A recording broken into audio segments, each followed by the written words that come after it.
Biggest threat to your own Bitcoin is dying without your family knowing how to access your Bitcoin. Honestly, like, what do you guys think the percentage would be in terms of Bitcoiners out there who have any amount of sats, whether they understand Bitcoin or not? They have a percentage of the ownership of the world right now. What percentage of those people do you think, if they died tomorrow, their sats would be gone forever?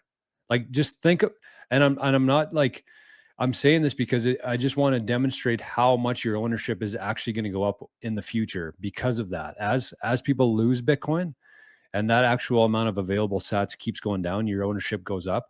What do you guys think the amount of people out there right now, Bitcoiners, people who own sats, percentage of the world, if they died tomorrow, their family wouldn't be able to access their Bitcoin? I think it's more people than not. Yeah, I think it's definitely way over 50% because people just they've taken custody. Like, I don't know, maybe there's some way, like, I think you even have to put like an additional beneficiary, like on an exchange, like if you didn't even Yeah, take self custody. So even that could get locked up and could become difficult. Maybe there's a way to get access to it. So there I is. don't It's know. really hard though. Yeah. I tried helping a guy. I think his father passed away, and he had a bunch of sats on Coinbase. And Coinbase, I think he spent like 6 months just trying to get an answer from Coinbase. Yeah. Wow. So you might be able to get it eventually, but it's going to be a huge headache. Yeah, so I mean, maybe if we push that aside, then it's going to be significantly less because a lot of people are not holding self custody, which is True. just unfortunate. But if we look at all the people in self custody, I think a huge percentage of them have not figured out the inheritance planning at all.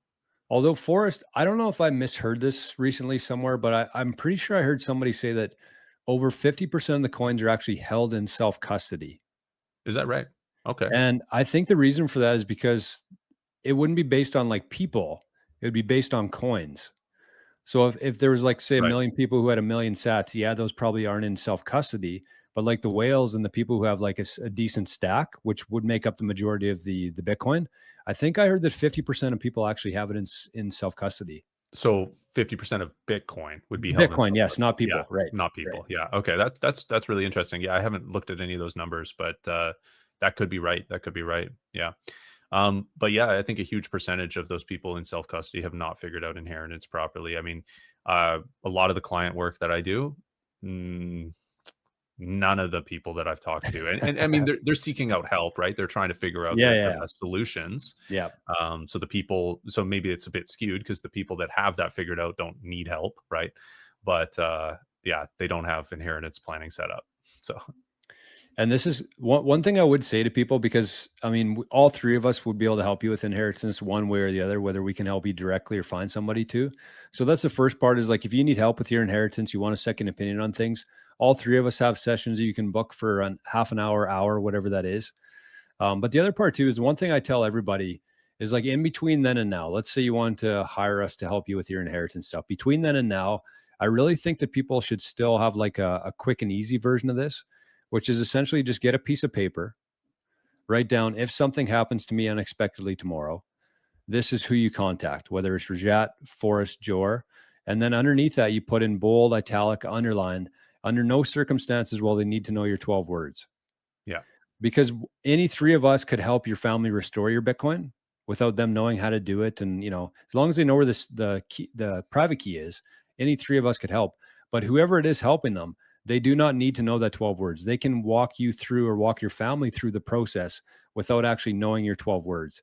So that's what I would encourage every Mhm. single person watching this stream today, right now and later, is just get a piece of paper, do it this weekend, and say, if something happens to me, contact these people, and under no circumstances will they need to know these 12 words. If It's a anybody needs your 12 words, they're trying to scam you. Like, they're trying to yeah. take your Bitcoin from you. Yeah. I love that plan, Jory. That's a really simple way. Like, it's not the most robust system like that, but it's the most basic that will Yeah. actually cover you. Yep. And it's very, very simple to do. So yeah, that's very smart. Yeah. You could put contact Maple Bitcoin at proton.me. But the most important part, regardless of who you put, it could be your cousin, could be a coworker, it could be whoever got you into Bitcoin. That could be the contact. But the most important part is saying they will not need to know your 12 words.